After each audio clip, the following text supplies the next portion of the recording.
बिस्मिल्लाहिर्रहमानिर्रहीम। इय्याका नअबुदु व इय्याका नस्तईन।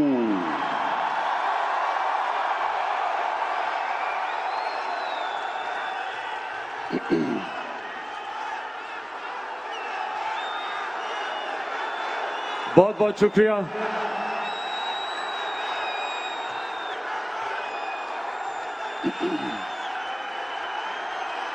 बहुत बहुत शुक्रिया आपका। दिल से आपका शुक्रिया अदा करता हूं, दिल से शुक्रिया अदा करता हूं जो आज आपने मुझे इज्जत दी। बहुत बहुत शुक्रिया आपका।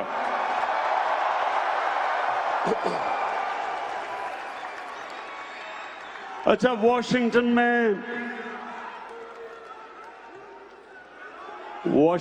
में मैंने सोचा था कि एक होटल के अंदर हम 500 1000 अपने पाकिस्तानी बुलाएंगे और मैं आपसे बातचीत करूंगा। मैं सोच भी नहीं सकता था कि इतने बड़े स्टेडियम में आपसे बातचीत होगी।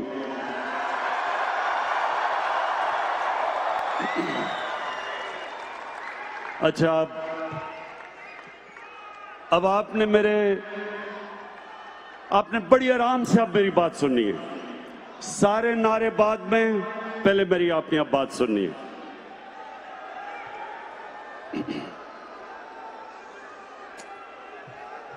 मेरे पाकिस्तानी अमेरिकन, नहीं अभी नहीं बन गया हूं।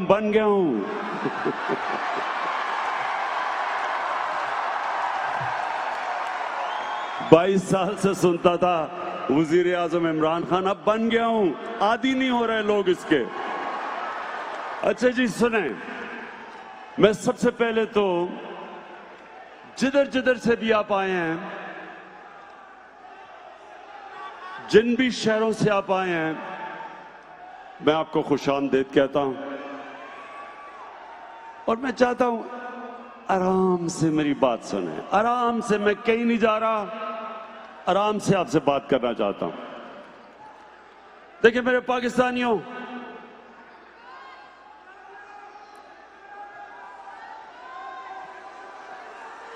एक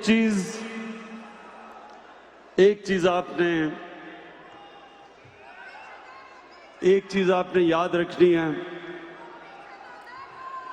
कि ये जो अल्लाह ने हमें मुल्क दिया,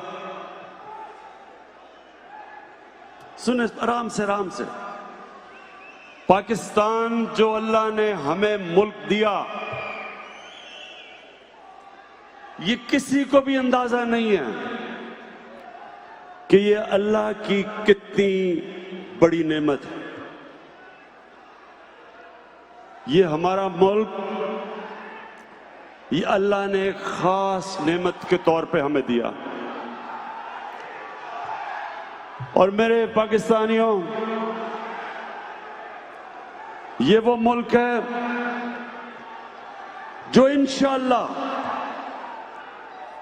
ये हर साल आप इसको तब्दील होते देखेंगे। ये हर साल मुल्क ऊपर जाता रहेगा।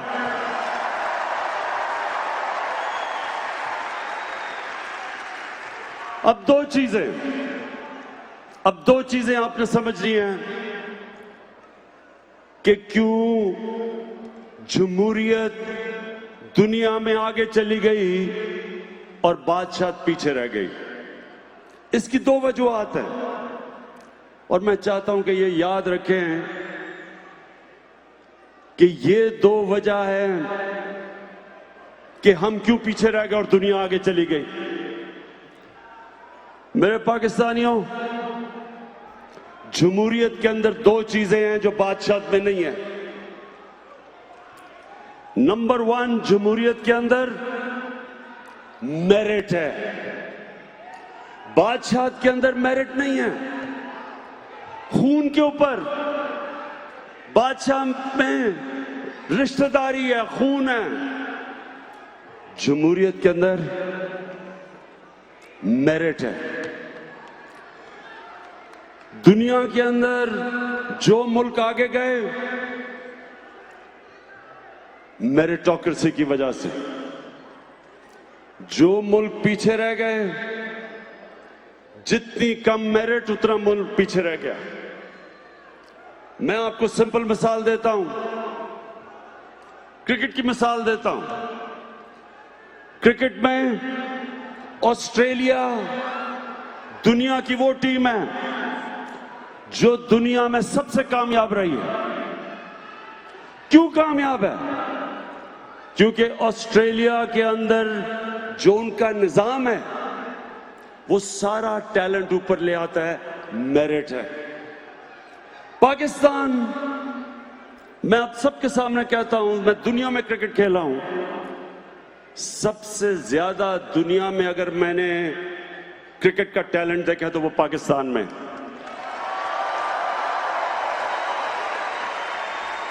लेकिन क्योंकि मेरिट नहीं है, मेरिट का सिस्टम नहीं है, हम वो टैलेंट को ऊपर नहीं ला सकते। हम इसलिए आज दुनिया को डोमिनेट नहीं कर रहे क्योंकि मेरिटोक्रेसी नहीं है। तो बादशाह क्यों पीछे रह गई? अगर एक जबरदस्त बादशाह आया भी, ये जरूरी नहीं कि उसका बेटा भी अच्छा होगा। जमहूरियत के अंदर क्यों जमहूरियत आगे निकल गई? क्योंकि मेरिट के ऊपर लीडरशिप आती रही। ये आपके सामने मैं मिसाल देता हूं कि इस मुल्क अमेरिका के अंदर क्योंकि जमहूरियत आ गई, क्योंकि अमेरिका में जमहूरियत आ गई, अमेरिका के अंदर इनकी मेरिटोक्रेसी ऐसी थी कि इनके लीडरशिप, अगर एक लीडर बुरा भी हुआ तो मेरिट के ऊपर लीडरशिप अच्छी आती रही। हमारे मुसलमान दुनिया में, आप हिंदुस्तान की मिसाल लें, मैं ही आज आप पाकिस्तानियों आज को इसलिए ये चीज कह रहा हूं क्योंकि आपको समझना चाहिए कि मुसलमान भी नीचे क्यों रह गए और पाकिस्तान भी आगे क्यों नहीं बढ़ सका। जो पहले 150 साल मुगल बादशाह रहे, हिंदुस्तान दुनिया की सुपर पावर थी। 150 साल जो दुनिया में हिंदुस्तान का जीडीपी था वो 25% से ऊपर था, सुपर पावर थी। एक से एक बेहतर मुगल बादशाह आया। 4 मुगल बादशाहों ने तकरीबन 150 साल हुकूमत की, लेकिन औरंगजेब के बाद जो उसके बच्चे आए किसी में भी कैपेबिलिटी नहीं थी। तो 7 मुगल बादशाह 13 साल में बदले, सारे एक से एक बदतर आया और वही मुगल एम्पायर खत्म हो गया। उसी तरह ऑटोमन एम्पायर, एक से एक बेहतर ऑटोमन बादशाह आता रहा सुलेमान तक, सुलेमान द मैग्निफिसेंट। उसका बेटा ठीक नहीं था और उधर से नीचे जाना शुरू हो गया। जमहूरियत में क्या होता है? क्योंकि खून के ऊपर नहीं सिलेक्शन होती लीडरशिप की, मेरिट के ऊपर होती है। इसलिए जिस तरह इलामा इकबाल ने भी कहा, शाह वलीउल्लाह ने भी कहा कि मुसलमान पीछे बादशाह की वजह से रह गए। अब पाकिस्तान पे आ जाएं। हमारे मुल्क में कायदे आजम के बाद क्यों नहीं कोई लीडर मिला? एक जुल्फिकार अली भुट्टो थे, एक कैरिस्मेटिक इंटेलिजेंट लीडर थे, लेकिन उसके बाद क्या हुआ? उसके बाद हुआ क्या? हमारे मुल्क में एक किस्म की बादशाहत आ गई, मेरिट नहीं आई। जमहूरियत भी जब आती थी मेरिट नहीं आई। नवाज शरीफ को किस तरह लीडर बनाया गया? मिलिट्री डिक्टेटर ने उठा के बना दिया, कोई मेरिट नहीं थी। उनके भाई शहबाज शरीफ क्यों चीफ मिनिस्टर बन गए? उनके भाई थे। आसिफ जरदारी और बिलावल भुट्टो कैसे लीडर बन गए? कागज के पर्चे पे कहा कि जनाब हमारी वालदा हमें छोड़ गई है। उधर वली खान की फैमिली, वो भी फैमिली सिस्टम आ गया। उधर मौलाना फजलुर रहमान, उसके भाई भी और उसके बच्चे आ गए।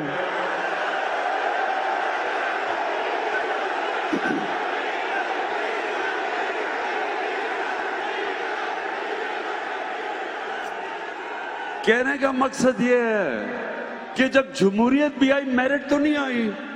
सो ये प्लीज याद रखें कि नंबर 1 चीज कि जिस माशरे में मेरिट नहीं होती वो आगे नहीं बढ़ता। आज चाइना आप चले जाएं, चाइना की जो कम्युनिस्ट पार्टी है उसको स्टडी करें, बेहतरीन मेरिट का सिस्टम है। चाइना की कम्युनिस्ट पार्टी, जिस तरह हमने पूरा, उन्होंने मुझे प्रेजेंटेशन दी, जबरदस्त सिस्टम है। वो सारे मुल्क से बकायदा देखते हैं कि कोई हर फील्ड में मेरिट ऊपर कैसे आ रहा है। और दूसरी चीज तो नंबर 1 जमहूरियत की खासियत मेरिट, और नंबर 2 जमहूरियत के अंदर जो मुल्क का सरबराह होता है वो जवाबदेह है। हजरत उमर मदीना की रियासत के अंदर, हजरत उमर जैसे एक अजीम लीडर को आम आदमी खड़ा होकर पूछता है कि किधर से आपने ये पैसा आया जो आपने कपड़े पहने हुए हैं। लीडर जवाब देता, हजरत उमर ने ये नहीं कहा कि तुम्हारी मिजाल है मेरे से पूछो, या जो आजकल पाकिस्तान में हो रहा है ये नहीं कहा कि पता नहीं मैं कौन हूं। हजरत उमर ने जवाब दिया, लीडर जवाब देता।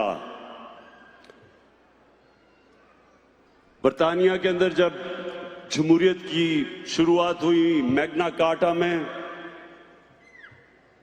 800 साल पहले, तो क्या कोशिश थी कि लीडर को, जो बादशाह था, उसको कानून के नीचे लेके आए।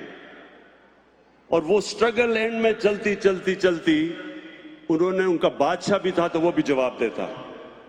तो ये याद रखें, ये दूसरी चीज, जमहूरियत तब कामयाब होती है जब लीडरशिप जवाबदेह होती है।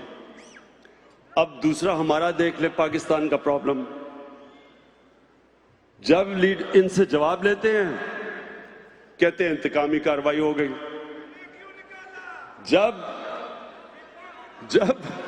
जब अदालत फैसला करती है तो कहते क्यों निकाला।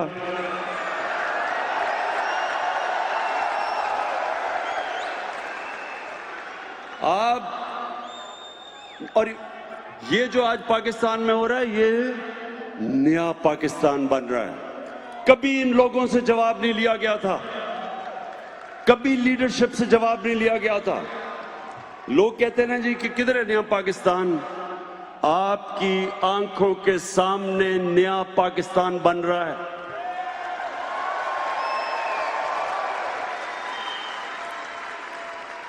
जिसको जब सवाल पूछते हैं ताकतवर से, जिस भी ताकतवर से सवाल पूछते हैं, वो ये अपना जवाब नहीं देता, अपनी सफाई नहीं पेश करता।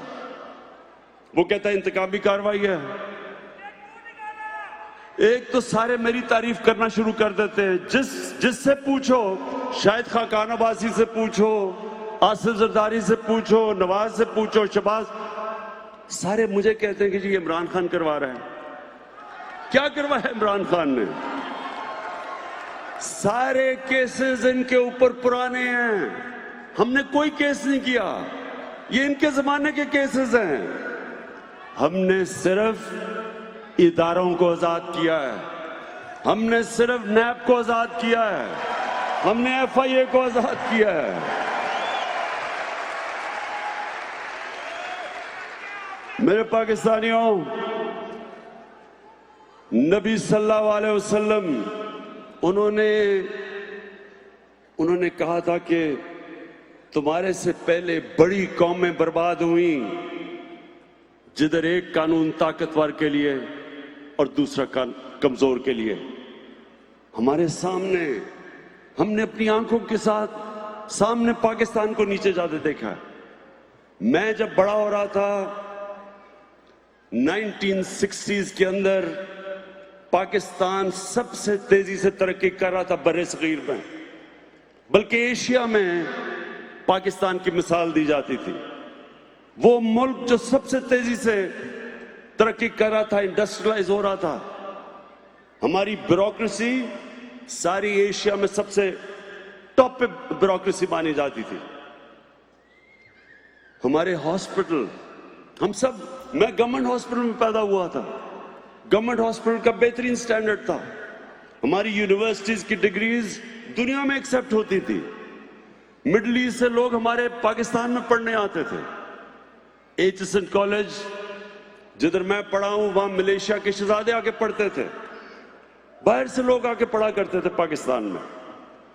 और वही पाकिस्तान को हमने आहिस्ता आहिस्ता नीचे जाते देखा।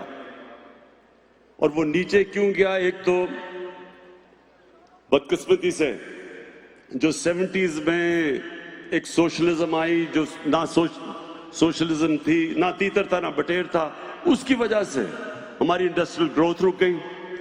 लेकिन असल तबाही 1985 के बाद आई।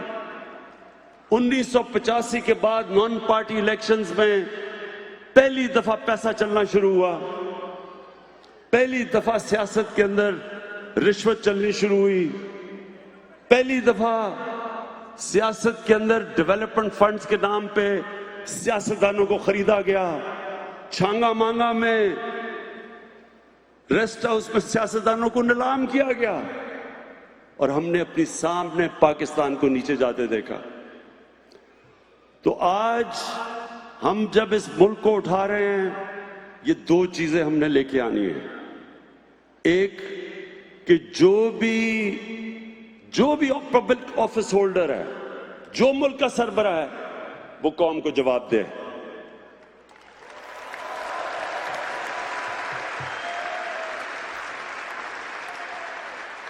आजकल ये सारे सब इकट्ठे हो गए हैं।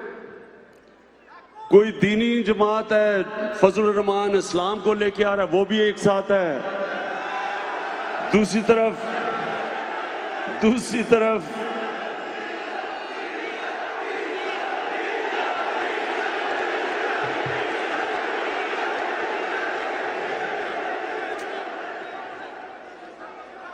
वो कह रहे हैं कि पहली दफा पाकिस्तान की असेंबली डीजल के बगैर चल रही है।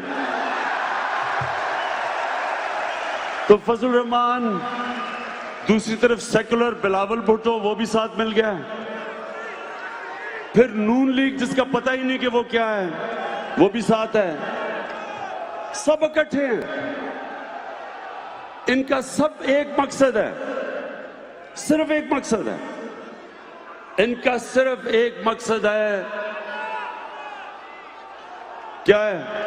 बताएं क्या है एक मकसद? 3 लफ्ज सुनना चाहते हैं मेरे से, NRO, यानी कि जो अब तक इक्तदार में बैठ के मुकमुका है, सब एक चीज चाहते हैं। तो नंबर 1, ये मैं आज आप सबके सामने कहना चाहता हूं, दुनिया इधर उधर हो जाए,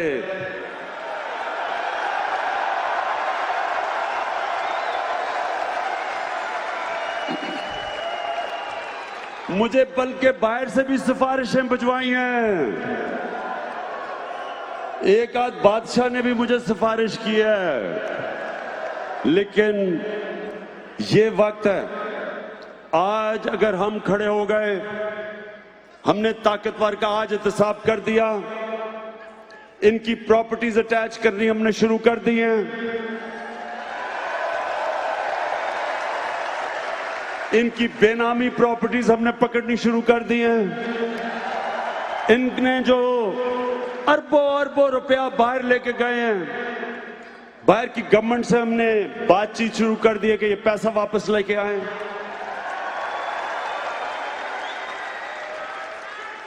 और ये याद रखना कि ये है वो वक्त जब पाकिस्तान बदलेगा। आपके सामने बदल रहा। और दूसरी चीज, हमने पाकिस्तान में मेरिटोक्रेसी लेके आनी है, मेरिट का सिस्टम लेके आना है। मैं आप सबसे ज्यादा, मैं भी एक ओवरसीज पाकिस्तानी बड़ी देर रह चुका हूं। मैं 18 साल की उम्र में बाहर गया, क्रिकेट खेलने गया, पहले पढ़ाई की, फिर 18 साल तक बाहर, आधा साल बाहर रहता था, क्रिकेट खेलता था। तो मेरा सबसे ज्यादा ओवरसीज पाकिस्तानी के साथ राब्ता रह चुका है। मैंने अमेरिका में भी पाकिस्तानी कम्युनिटी देखी शुरू में। मैंने इंग्लैंड में खास तौर पे अपनी पाकिस्तानी कम्युनिटी को आते देखा, first generation, second generation, third generation अपने सामने देखा।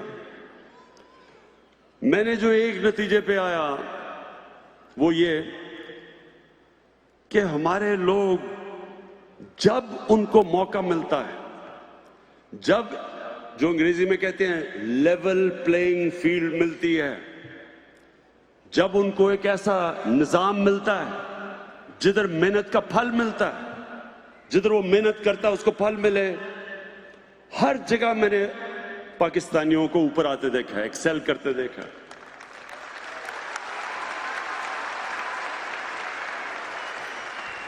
क्योंकि पाकिस्तान में मेरिट नहीं, मौके नहीं मिलते,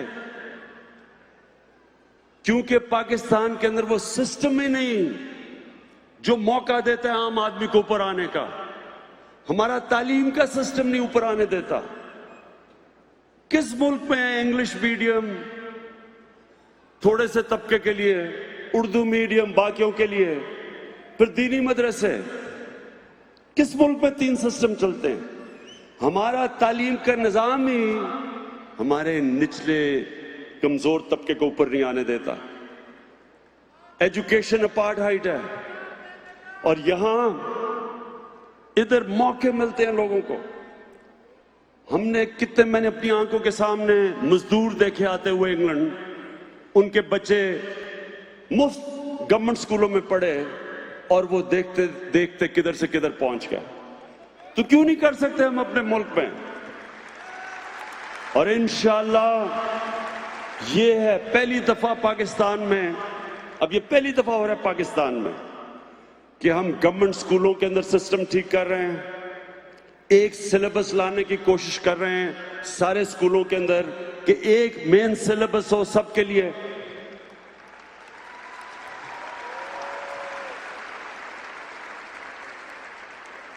ताकि मौका मिले ऊपर आने के लिए हमारे लोगों को।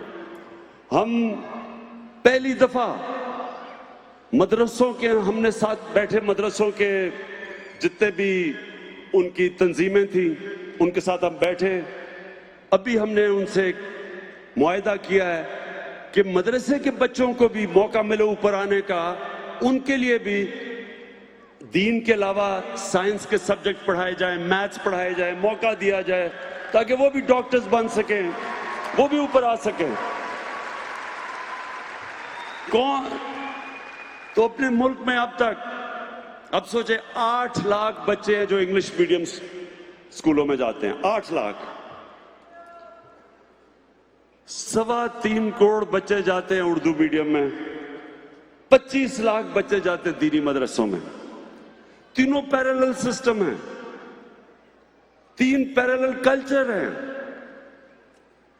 तो ये सबसे बड़ा कदम होगा कि पाकिस्तान के अंदर एक मेन तालीम का सिलेबस आए ताकि कौम बने, हम तब एक कौम बने।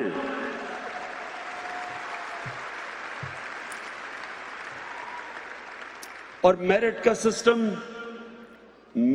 सिस्टम तब आएगा पाकिस्तान में जब ये जो खानदानों की सियासत है ये खत्म हो, ये जो जागीरदाराना निजाम है ये खत्म हो।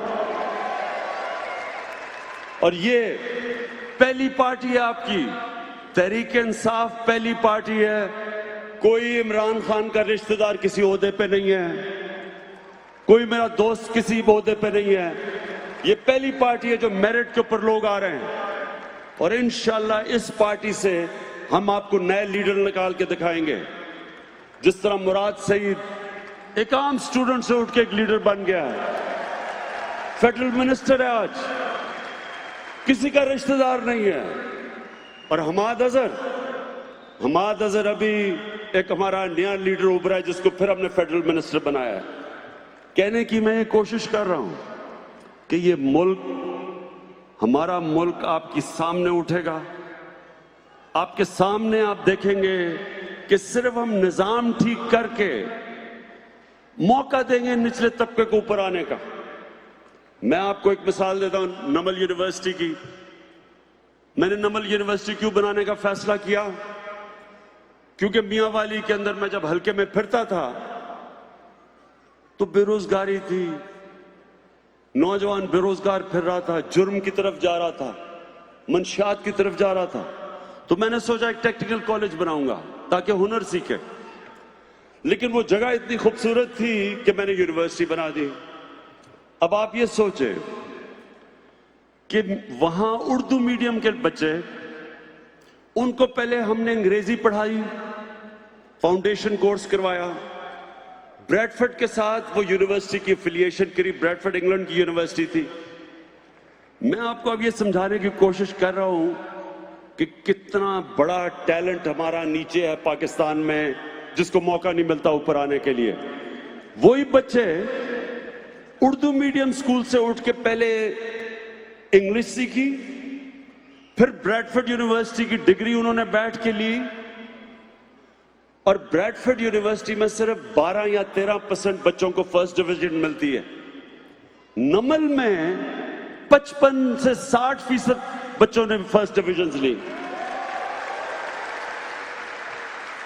तो आप ये खुद सोचें कि कितना ज्यादा हमारा टैलेंट जाया हो रहा है पाकिस्तान में, क्योंकि हमारा निजाम ही एलीट का है, ऊपर ही नहीं आने देता लोगों को।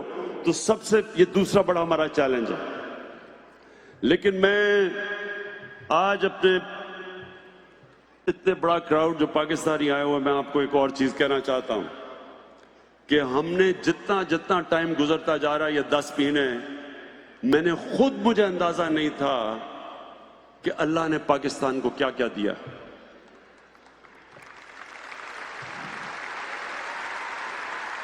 पहले तो आपको अंदाजा नहीं कि पाकिस्तान में कितना अल्लाह ने मिनरल्स दिए हैं, मदनियात। जो पाकिस्तान के पास तांबे के जखीरे हैं वो दुनिया में 4-5 बड़े मुल्कों के मुकाबले में अरबों अरबों डॉलर के जखीरे पड़े हुए वहां। और हमारी बदकिस्मती देखें कि एक रेको डिक के अंदर अच्छा भला वहां बाहर से कंपनी आई, काम शुरू होने लगा था। अब वो मैंने इंक्वायरी की है, पता चलेगा कि क्या वजूहात है, कि क्या वजह है कि वो सुप्रीम कोर्ट ने फैसला करके उस कॉन्ट्रैक्ट को खत्म किया, जो आज हमें बहुत ज्यादा एक इंटरनेशनल कोर्ट के अंदर फाइन भी हुआ है उसका $6 अरब का। लेकिन ये सोचें कि वो जो वहां अंदाजा लगाया जाता है कि $200 अरब के, तो वहां सिर्फ एक जगह पे तांबे के रिजर्व्स और सोना पड़ा हुआ है। तो 10 साल से कोई काम ही नहीं हो रहा क्योंकि कोर्ट केस हो गया। और इसके पीछे क्या होगा? आज मैं बता रहा हूं कि इसके पीछे करप्शन थी, पैसे मांग रहे थे, रिश्वत थी। और यही वजह है, याद रखें पाकिस्तानियों, हमारा मुल्क पीछे रह गया सिर्फ एक वजह से, करप्शन। बड़ी बड़ी कंपनीज पाकिस्तान में नहीं आती। आज मैंने इन्वेस्टमेंट के लिए कंपनीज को आज मिला हूं, कतर में मिला हूं, सऊदी अरेबियन कंपनीज में, चाइना की कंपनीज मिला हूं। हर कंपनी एक ही बात करती है कि वो इसलिए पाकिस्तान नहीं आते क्योंकि वहां पैसे मांगते हैं, करप्शन है, रिश्वत मांगते हैं। तो ये अपने ज़हन में डाल दें कि अल्लाह ने इस मुल्क को पहले तो मिनरल्स दिए हैं, तांबा दिए, कोयले के बड़े रिजर्व्स हैं।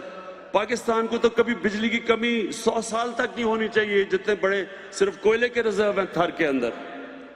180 अरब टन का कोयला पड़ा हुआ है पाकिस्तान में, 180 अरब टन, यानी इसका मतलब सऊदी अरेबिया से ज्यादा बिजली पाकिस्तान में है। कोयले से बना सकते हैं हम। अभी मैं 2 हफ्ते पहले मुझे दुनिया का टॉप जो मिनरल की कंपनी ऑस्ट्रेलिया की, उसका नाम है एंड्रू फॉरेस्टर है, वो मुझे मिलने आया। वो मुझे कहता कि सारी दुनिया को पता है कि पाकिस्तान में कितने ज्यादा तांबे के रिजर्व्स हैं, कोयले हैं, सोना है, लेकिन कहता दुनिया इसलिए नहीं आती, करप्शन की वजह से लोग पैसे मांगते हैं।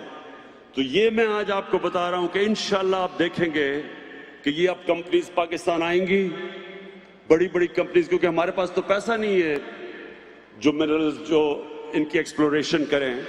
तो ये कंपनीज आएंगी, जितना भी हमारे ऊपर अभी कर्जा चढ़ा के ये गए हैं पिछले वाले, इंशाल्लाह सिर्फ और सिर्फ क्लीन गवर्नमेंट दे के, करप्शन खत्म करके, इंशाल्लाह हम आपको दिखाएंगे इस पाकिस्तान को उठा के।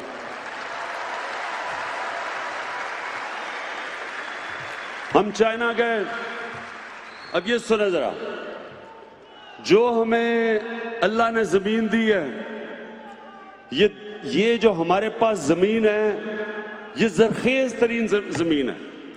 हम अभी चाइना गए, चाइना की कंपनीज से हमने एमओयू साइन किया सीपैक के अंदर। तो उन्होंने हमें बताया कि पाकिस्तान में जो गाय की एवरेज कि कितना गाय दूध देती है, 6 लीटर। पाकिस्तान में 6 लीटर है एवरेज गाय का। चाइना के अंदर 20 से 24 लीटर है। अब सिर्फ ये सोच लेंगे अगर हम 6 से 12 लीटर कर दे तो पाकिस्तान में दूध एक्सपोर्ट हम कर सकते हैं। मैं सिर्फ आपको मिसालें दे रहा हूं कि इस मुल्क में अल्लाह ने इतना कुछ दिया है, लेकिन हमने ना इसके ऊपर इन्वेस्टमेंट की, ना तवज्जो दी। तो इंशाल्लाह जो चाइना से हमने अब साइन किए हैं कॉन्ट्रैक्ट्स सीपैक के अंदर, और जो हमारे से एमओयू साइन किए हैं, वो हमारे तो हर इशू, हर जगह टेक्नोलॉजिकल हमारे लिए मदद भी कर रहे हैं, इंडस्ट्री रीलोकेशन कर रहे हैं सीपैक के अंदर। तो इंशाल्लाह आप देखेंगे आने वाले दिनों में कि हम पाकिस्तान को हर चीज़ में, इंडस्ट्री में भी आप देखेंगे डेवलपमेंट। और वो जो मेरा ख्वाब है कि एक दिन बाहर से दुनिया पाकिस्तान में नौकरियां ढूंढने आएगी।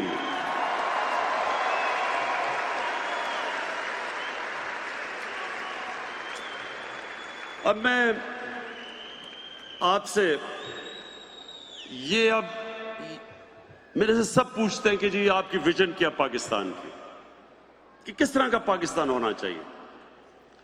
तो मैं ये आपके सामने अपनी विजन रखता हूं। मैं ये समझता हूं कि ये बड़ा जरूरी है आप सबको समझना, क्योंकि हर कौम किसी मकसद के लिए पैदा होती है। हर कौम का एक मकसद होता है, एक विजन होती है, एक नजरिया होता है। पाकिस्तान बना था और उसका एक बड़ा ख्वाब था पाकिस्तान। इलामा इकबाल और कायदे आजम, जो एक लीडर को मैं मानता हूं, कायदे आजम को, और इलामा इकबाल जो शायद ही इतना बड़ा मुसलमान दुनिया में कोई ज़हन हो पिछले 500 साल में। तो इनकी क्या थी? मैं ये चाहता हूं कि आप अपने बच्चों को जो अमेरिका में बड़े होंगे उनको प्लीज ये एक चीज समझाएं कि ये क्या ख्वाब थी पाकिस्तान की। और मैं ये इसके ऊपर अपनी ये बात खत्म करूंगा। मैं चाहता हूं कि ये बड़े गौर से समझें, क्योंकि जो आपके बच्चे हैं उनको ये पता होना चाहिए कि क्या मकसद था इस मुल्क का बनने का। देखिए, पाकिस्तान बना था, उसको इलामा इकबाल ने जिस तरह कहा, इसने एक इस्लामी फलाई रियासत बनना था। वो क्या, कौन सी इस्लामी फलाई रियासत बननी थी? जो कि मदीना की रियासत थी। मदीना की रियासत क्या थी? कितने लोगों को पता है कि मदीना की रियासत क्या थी? मदीना की रियासत एक मॉडर्न स्टेट थी, मॉडर्न प्रिंसिपल्स पे बनी हुई थी।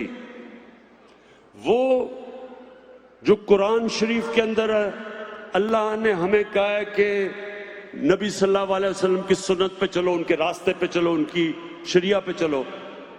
उनकी शरिया मदीना की रियासत थी। मदीना की रियासत के क्या असूल थे, ये आप मेरे बड़े गौर से आपने मेरी बात सुननी है। मदीना की रियासत दुनिया की तारीख की पहली फलाही रियासत बनी थी।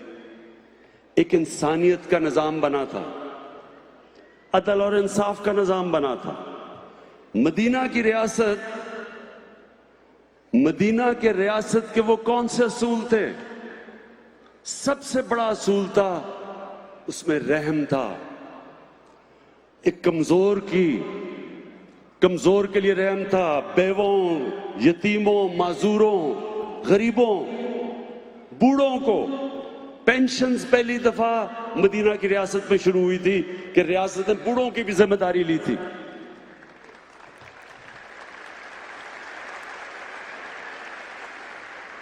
पैसे नहीं थे, वो गरीब थे। उनके साथ दो सुपर पावर्स थी, पर्शियन एम्पायर और रोमन एम्पायर। पैसा तो उनके पास था, वहां अमीर अमीर था, गरीब गरीब था। इनके पास तो पैसा भी नहीं था। लेकिन सरकार मदीना ने फैसला किया कि रियासत की जिम्मेदारी है अपने कमजोर तबके को ऊपर उठाने के लिए। पहली दफा प्रोग्रेसिव टैक्सेशन निकली, जो आजकल मगरिब में आप देखते हैं। प्रोग्रेसिव टैक्सेशन, पैसे वालों से टैक्स लिया और कमजोरों के ऊपर खर्च किया। ये पहली दफा हुआ था। उससे पहले कोई कॉन्सेप्ट नहीं था। उससे पहले बादशाह अमीर और उसके इर्द गिर्द अमीर, बाकी कौम गरीब।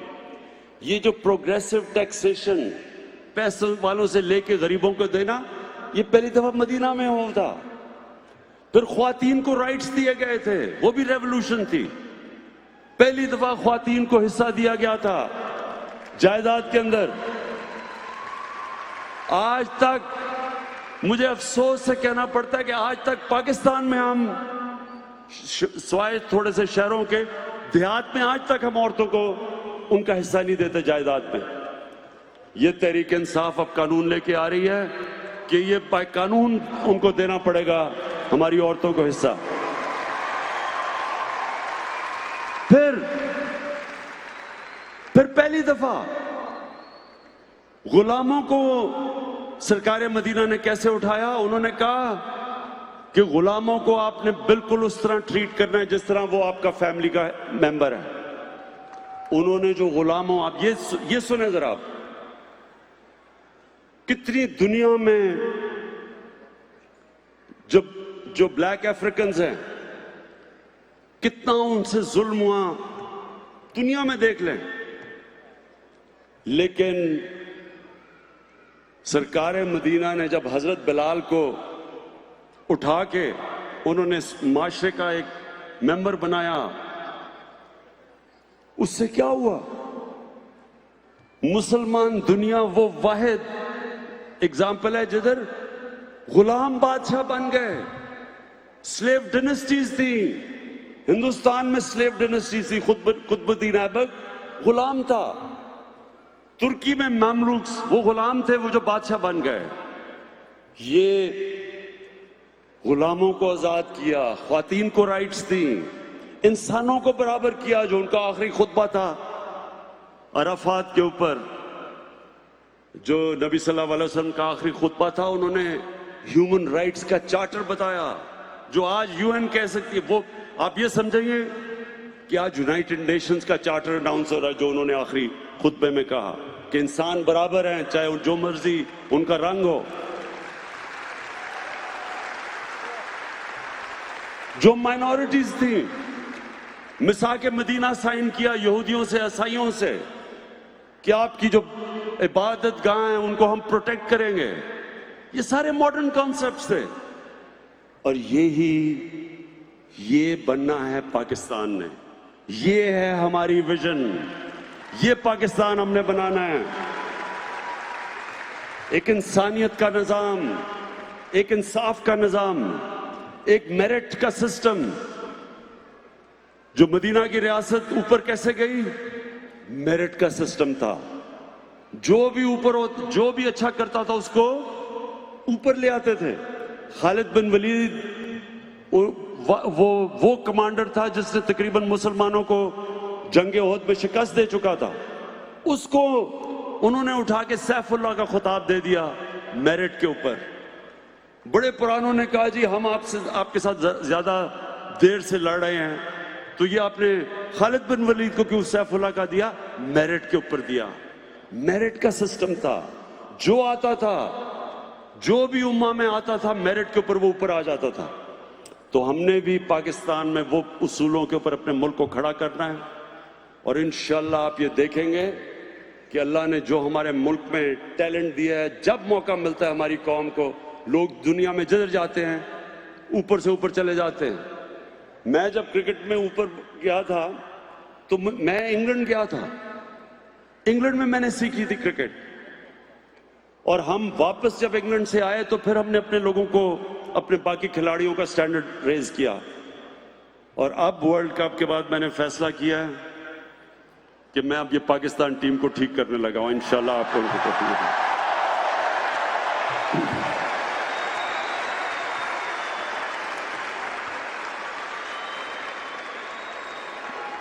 काफी मायूसियां हो चुकी हैं। इंशाल्लाह जो अगला वर्ल्ड कप में आप जो पाकिस्तानी टीम देखेंगे, अभी मेरे ये लफ्ज याद रखना कि वो टीम बिल्कुल एक ऐसी प्रोफेशनल टीम आपको लेके आएंगे ग्राउंड के अंदर, बेस्ट टीम लेके आएंगे, और सिस्टम ठीक करेंगे, निजाम को ठीक करेंगे, निजाम ऐसा लेके आएंगे कि इंशाल्लाह बेहतरीन टैलेंट पाकिस्तान का ऊपर आएगा। अब एक फर्स्ट क्लास स्ट्रिक्ट वो इंशाल्लाह मैं आपको करके दिखाऊंगा, उसी तरह बाकी खेलों के अंदर। लेकिन मेरी आखिर में, हाँ, पीआईए की फिक्र ना करें, मुझे पीआईए का भी पता है, पीआईए का भी हम ठीक कर रहे हैं। आपको ये मैं बता दूं, जब हमें इक़्तिदार मिला, आप यकीन करें एक इदारा नहीं था जो रिकॉर्ड खसारा नहीं कर रहा था। पीआईए, वापडा, रेलवे, जो भी इदारा ले, बिजली यानी गैस, सब नुकसान कर रहे थे। और अभी भी ये पूरी जंग चली हुई है। ये इंशाल्लाह हमारा एक थोड़ा मुश्किल वक्त है, ये हमारा मुश्किल वक्त है, 4 महीने 6 महीने साल तक रहेगा, लेकिन इंशाल्लाह हम आपको पाकिस्तान को निकाल के दिखाएंगे, इस मुल्क को अपने पैर पे खड़ा करेंगे। जो ताजर आज पाकिस्तान में कह रहे हैं कि हम रजिस्टर नहीं होंगे, सब सुन लें मेरी बात, कि जो कर्जा पाकिस्तान पे चढ़ा हुआ है, सारे ताजरों को रजिस्टर होना पड़ेगा। और अगर सब मिलके थोड़ा थोड़ा टैक्स दें, कोई मुश्किल नहीं है पाकिस्तान को कर्जों की दलदल से निकालना। लेकिन ये नहीं होगा कि मुल्क, आज सुने जरा पाकिस्तान का हाल क्या है, जो हमें पाकिस्तान मिला था। पहले सबसे कम टैक्स पाकिस्तानी देते हैं, दुनिया में सबसे कम टैक्स जीडीपी रेशियो है पाकिस्तान का। ऊपर से जो इन्होंने कर्जे चढ़ाए, अच्छा मैं जरा आपकी नॉलेज टेस्ट करना चाहता हूं, 10 साल पहले कितना पाकिस्तान का कर्जा था?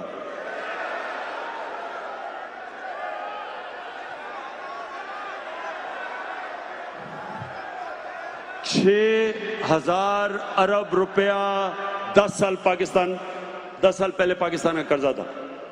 और 10 साल के बाद इन दोनों ने किधर तक पहुंचाया?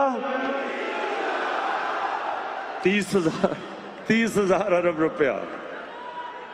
फिर से सुने 60 सालों के अंदर पाकिस्तान का कर्जा 6,000 अरब था। 60 सालों में, 10 सालों में इन दोनों ने 6 से 30 अरब पे कर्जा लेके गए। क्या किया इस कर्जे का? मुझे बताएं तो सही, पैसा गया किधर? किधर गया पैसा ये? और ये पैसा हमने इनसे निकालना है।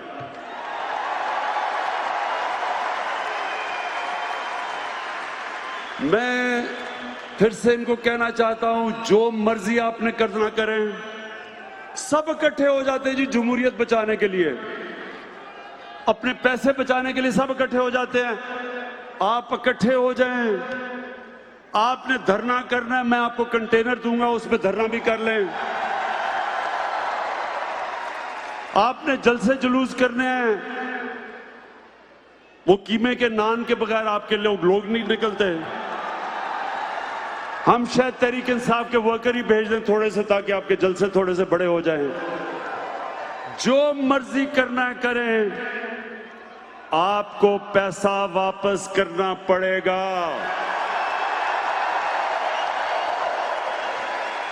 नवाज शरीफ कहते हैं जी मैं खाना घर से मंगवाऊंगा, खाना अच्छा नहीं है जेल का। फिर कहते हैं जी एयर कंडीशन लगा दो जेल में।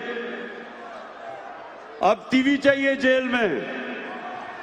80% पाकिस्तानियों के पास तो एयर कंडीशन ही नहीं है। 80% कम से कम 60% के पास टीवी नहीं है। तो अगर हमने आपको जेल सजा के लिए भेजा हुआ है, तो जिस तरह के ये जेलों में रह रहे हैं, इससे ये तो सजा नहीं है। लोग तो खुशी से, आधी पब्लिक तो खुशी से जेल में जाएगी अगर उनको टीवी भी मिल जाए, खाने भी मिल जाए, एयर कंडीशन भी मिल जाए। सजा तो ना हुई है।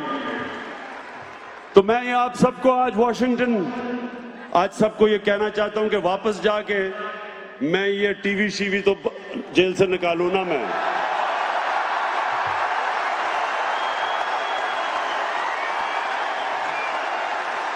एयर कंडीशन भी निकालें जेल से।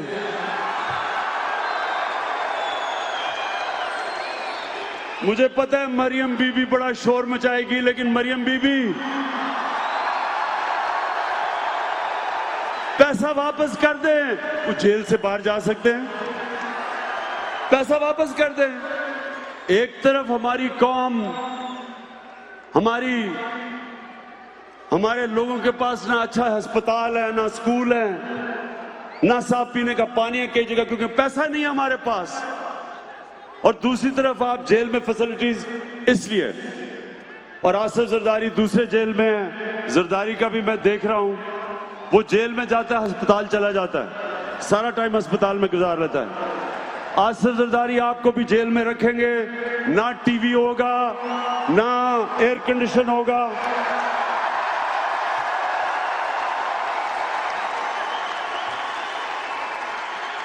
बड़ा आसान है जेल से निकलना।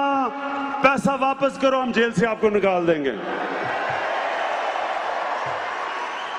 अच्छा, और एक और, अब खाकान अब्बासी बार बार तकरीरें कर रहे थे कि मुझे जेल में डालो, अगर मैंने कुछ गलत किया तो जेल में डाल दिया। अब हमने उसे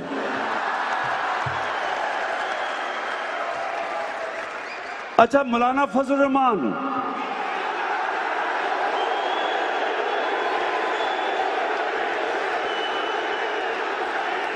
मौलाना फजल रहमान कहता है ऑपोजिशन को कि क्या तब हम सब इकट्ठे होंगे जब हम सब जेल में होंगे? हाँ मौलाना फजल रहमान, अब जब सब जेल में इकट्ठे होंगे। देखे पाकिस्तानियों, ये है तब्दीली। कभी आज तक कभी ताकतवर को पाकिस्तान के कानून ने कभी भी उसका एहतसाब नहीं किया, और ये है सबसे बड़ी तब्दीली। और इसी वजह से ये इंशाल्लाह हमारी कौम उठेगी। इसी वजह से इंशाल्लाह हमारा मुल्क एक अजीम मुल्क बनेगा। अच्छा, अब क्या चाहते हैं? मैं डोनाल्ड ट्रंप से क्या कल बातें करूं?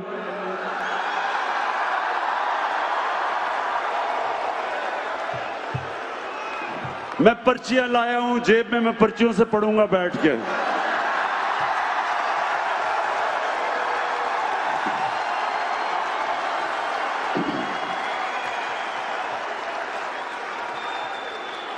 मुझे बड़ा फख्र है इस चीज पे कि मैं पहले दिन से कह रहा था कि अफगानिस्तान में कोई मिलिट्री सॉल्यूशन नहीं है। मैं बार बार कहता रहा कि जंग से मसला नहीं हल होने लगा। मुझे हर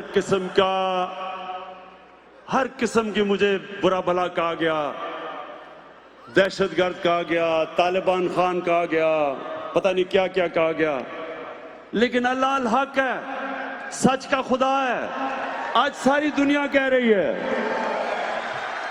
कि अफगानिस्तान में मिलिट्री सॉल्यूशन नहीं। तो इंशाल्लाह मैं आपका केस रखूंगा डोनाल्ड ट्रंप के सामने। आपको बिल्कुल इंशाल्लाह शर्मिंदा नहीं होने दूंगा।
मैंने जब 23 साल पहले पॉलिटिक्स में आया था, मैंने एक चीज कही थी, वो मैं आज उस पर अपनी तकरीर खत्म करता हूं।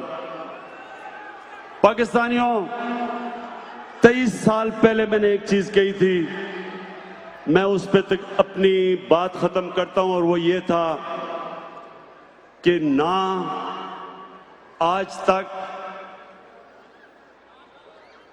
मैं कभी किसी के सामने झुका हूं,